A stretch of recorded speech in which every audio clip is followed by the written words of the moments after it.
We are honored today to have Judge Lina Hidalgo. Judge Lina Hidalgo leads Harris County, the nation's third largest county. Judge Lina Hidalgo, welcome to Politics Done Right. How are you doing today, my friend? I'm doing well. I'm excited to be back. Well, look, thank you for being here. First of all, because of the purposeful lacking of education about our government, too many do not understand the difference between federal, state, county, or city governments and the respective independent and overlapping roles. So what does Commissioner's Court do? And as the leader of Commissioner's Court, what's your responsibility? Yeah, so Commissioner's Court is the county's governing body. And so it is a board that's comprised of 5 members. 4 county commissioners that each have their precinct, their district, and the county judge. I serve at large. All of us, each of us is elected. They're in their districts. I'm elected across all of Harris County. And our primary duty is to manage the budget. And so that's why this budget season has been particularly impactful for me, because there are some specific budget issues. So anyway, so that's the primary responsibility. We, as the county, we fund and are responsible for public libraries, for flood control and bayous and channels, the flood control district, the public hospital system, roads and bridges infrastructure in unincorporated areas of Harris County. So areas where there is no city at all. Think Cypress, for example, right? Cypress is not a city. And then I, as county judge, the title is a misnomer. I'm really the county executive. And a part of my responsibility is as Director of Homeland Security and Emergency Management for Harris County. Recently, what came up in the Commissioner's Court was to find money to increase the pay of your deputies. That was $142 million.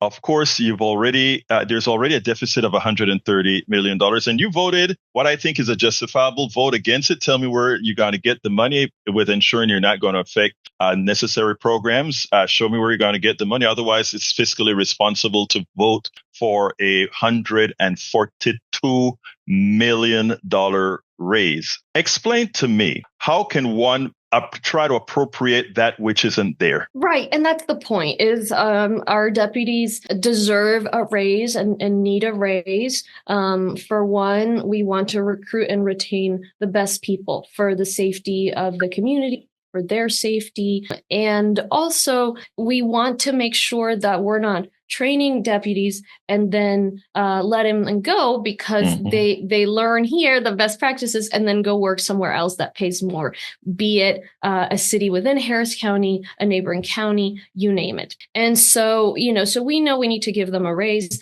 And of course, that's something I want to do. But the question is, this $140 million, we don't have it. It would be a deficit, and that's on top of the $130 million deficit you mentioned. So what my colleagues have done, a majority of the court, is to commit the county to a $270 million deficit without saying where that money is going to come from. And, when we talk about it, it sounds like it's just an everyday occurrence. It's sort of normalizing to just throw around these numbers. But this is not normal. I don't know that the county has ever been in this kind of a situation. It's certainly not the county that I inherited or have been managing. And it's very disappointing for me to see that, as soon as we have a supermajority of Democrats on Commissioner's Court, we're the ones certainly. I'm going to exempt myself from the statement, I think rightfully, steering the county into a problematic financial situation. So where do you get the money from? I think it's putting the cart before the horse to commit without pointing out where the cuts are going to be, because the community deserves to know what the trade-offs are so that they can come and speak at Commissioner's Court and voice their opinion on that vote before we take it. And so that needs to be step one. And then, if those cuts are too severe, too detrimental to the day-to-day services, which frankly, I think they probably would be, because we've already done efficiency studies, we just don't have that much fat to cut, then it's a question of asking asking the voters whether they would like to cover, they'd be willing to cover that increase via their tax dollars. And so we had an opportunity to do that last year. And so before we hit this major deficit, I wanted to go to the voters and just say, look, the deputies need a raise. Where do you stand on this? And if, of course, if they voted no, then we know, okay, well, we got to go to the trade-offs. And I couldn't get support to put it on the ballot. So, for me, it's been, it's really tough to watch. And I think, the similarities between that, what the city of Houston is doing, and then what the Trump administration is doing is so frustrating. It almost feels like we have the GOP 3 in the commissioner's court, as opposed to, having four Democrats and one Republican. I am so glad that you framed that the way you framed it. Democracy. There is a $270 billion shortage.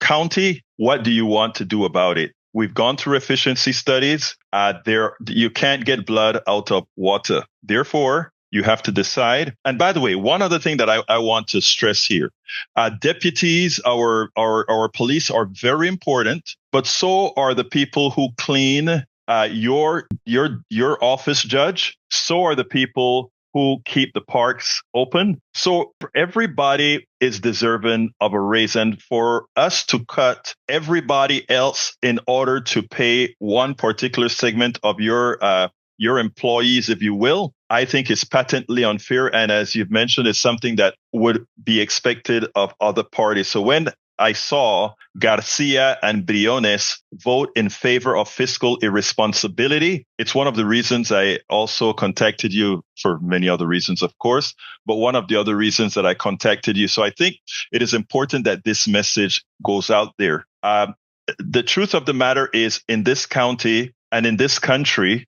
Democrats by design and by policy have always been the ones that are fiscally responsible, even as the propaganda doesn't say that. Just want to point that out specifically.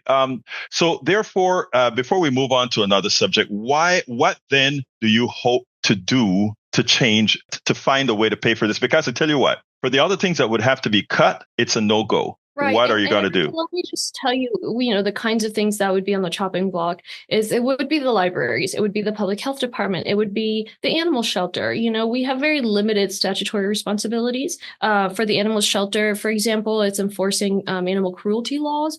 But that's just about it. There's no requirement for us to have the beautiful facility that we have and go and do spay and neuter events. And, there's still a lot more that needs to be done, not less. We have entire communities that have problems with stray dogs in particular that we're trying to lean in on. Homelessness is another one. It's still an issue, but we've reduced homelessness by 20% during the pandemic, and we've maintained that, whereas other jurisdictions actually increased. So what's going to happen when we can't fund that anymore?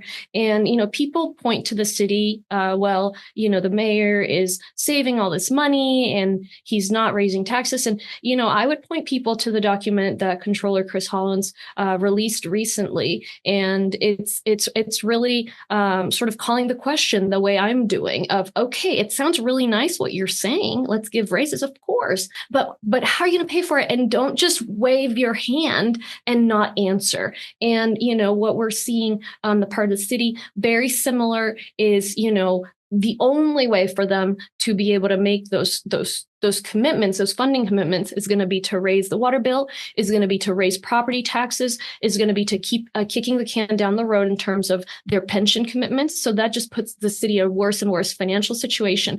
It's just deeply irresponsible. And to your point, whether it's a rhetoric or not, we generally are fiscally responsible, but forget the rhetoric. The point is, how can we, even if it's, well, I want to win my reelection, it's just inappropriate and should be disqualifying to put the community so much behind the eight ball in terms of not even giving them a chance to understand what it is that's happening before taking a vote, and also to basically doom the county financially or service-wise for the foreseeable future, just for the sake of politics. I mean, I think this is going to be remembered forward. It's a disservice to community, and it's a disservice to the county. The tax rate under my administration has been lower than it ever was under my predecessor. I know taxes are too high, property taxes. We have every relief possible in terms of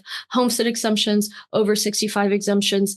And people need to remember that the reason property taxes are so high is partially it's a school district taxes. Judge, thank you so kindly for having been on Politics Done Right. Thank you. Thank you so much. We spend a lot of time deconstructing the news, trying to parse it into a form that everybody can understand. We try to find those little nitpicks where it flies above the fray, etc. If you really like these videos that we do, I want to ask a big favor. Please go ahead, number one, subscribe to our channel, and number two, please join if you can. Thank you so kindly for watching. Keep watching. Please remember to share. We must populate the entire internet with our progressive message, a message that we know is what most Americans say that they want. So help us, please join.